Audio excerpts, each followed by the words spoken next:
to share something with you. That might put me in a very negative light, yeah. Relationships are not my forte. See if someone grabbed up my wife or something completely different ballgame. I'll walk away from here, and this has been like a therapy session.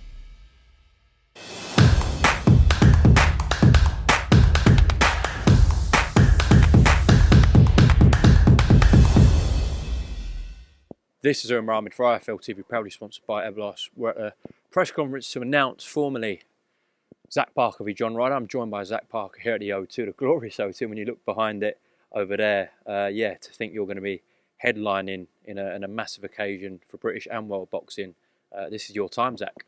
Yeah, I'm absolutely buzzing to be back in London and at the O2 where I've never boxed before, and I'm headlining this time, so obviously, like I said, it's what dreams are made of, and I'm absolutely buzzing for it. Oh, just getting a mic off you. That's right, mate. No worries. This moment has been brewing for a while, really. You've been sitting in this position with Demetrius Andrade. Yeah. Twice you were supposed to fight him. I'm guessing it was a bit of a frustrating time waiting for this moment, Zach. Yeah, obviously last year has been a bit odd, been inactive, but obviously no fault of my own or my team. So Andrade pulled out the first time. He says he had a shoulder injury, but I don't really buy it.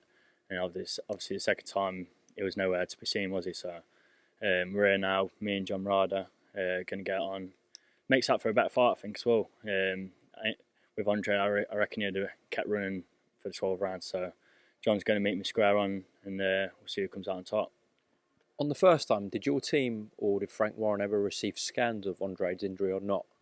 I ain't seen those scans. And I think I've seen a couple of videos where he's at a boxing show and something after, and he looked fine to me. Weren't no sling or nothing, so he said it was in surgery or whatever, but I hadn't seen no scans or nothing. Okay. In terms of John Ryder, spoken at the press conference, he's been in top level fights with the likes of Danny Jacobs, Callum Smith, who a lot of people believe he won that fight. How did you read his fight with Callum Smith? Yeah, I think it was a close fight with Callum, and when it's close fights, they're going to give it to the champion, aren't they? I think Callum boxed the wrong fight, tried to fight inside, but that's what Callum does. He just is an inside fighter, but tall. He don't use his range like he should have done. You know what I mean? So, but he did well that night. But had a couple of good wins since then. Obviously, he had the Jacobs win, but I thought that was close. I reckon Jacobs could have nicked it, but obviously in John Ryder's backyard, so it goes that way, doesn't it? Is that the key difference then when it comes down to the fight with Callum Smith and John Ryder?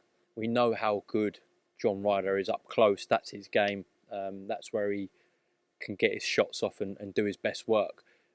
Do you believe Callum didn't use his range and height in the right manner, and you will effectively on November 26th? Yeah, obviously he was a lot taller than him, but I feel like Callum's drained at the weight as well. You've seen him; he's gone up to light heavy now. He's 6'3". It's massive. It's massive for light heavy, let alone super middleweight. So yeah, I feel like he was drained a bit, and I think that it took tolls on him. Seen him in the Canelo fight as well. Yeah, he looked drained in that fight as well. So I think over the years it's just took its toll being at this weight, but it looks like a rejuvenated fighter at light heavy. So yeah, it looks better at light heavy. John Ryder's been around British boxing for a long, long while now. What type of John Ryder do you feel like you're facing? Are you facing the best John Ryder, or do you think that because he's been in so many fights and some grueling fights as well, that he might be aging a little bit? How would you read it? I'm just going to train for the best John Ryder, what's going to come, which I do for every one of my fights. The best version, what's going to come at me. So, do you think something's been taken out of him or not? Maybe not. You don't know until we jump in the ring together, do we? So that's the thing with these fights. Every styles make fights, don't they? Some styles gel. You've seen with Callum Smith, his style was effective against Callum. I don't think his style was much effective against, obviously, Danny Jacobs. It was a boring fight until John came on late. But we'll see on November 26th, won't we? Zach, we know what you bring to the table. You're a knockout artist. You want to deliver for yourself and the fans. Ultimately, on November 26th, are you going to knock out John Ryder here at the O2? I believe I can. If I land properly, I can knock out anyone. It don't matter if it was John Ryder or anyone else. I'm a big puncher for the super middleweight division, and if I land clean, then it's gonna hurt him. He said that he might be a little bit older than you, John Ryder, but he's starving. Thoughts on his comments just up there? I'm starving too. I ain't fought for a year. I'm borrowing money left, right, and centre. So yeah, I'm starving too. You know what I mean?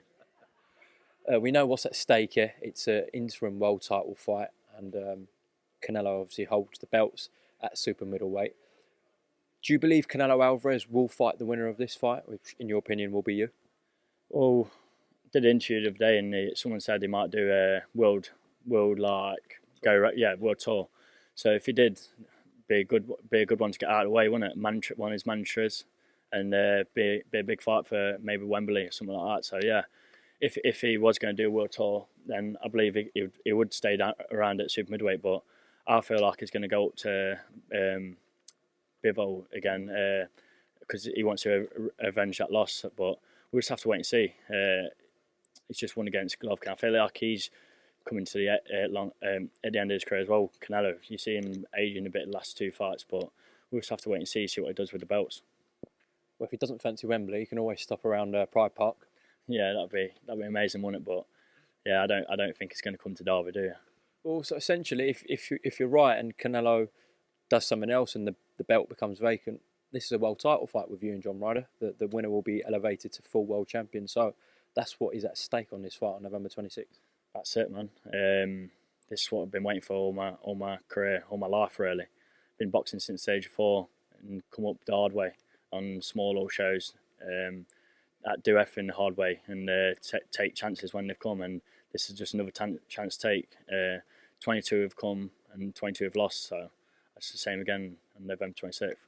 So just before we close off, I'm sure there'll be plenty of people travelling down from Derby and the Midlands here to the O. So just let people know how they can actually arrange that.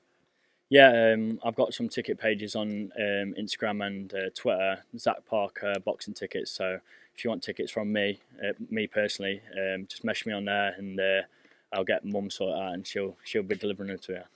She's going to be a busy woman over the next few weeks. Zach Parker, thank you very much for talking to IFL TV. Best of luck for the rest of your camp, and I'll see you in Fight Week here in London, all right? Yeah, cheers, mate.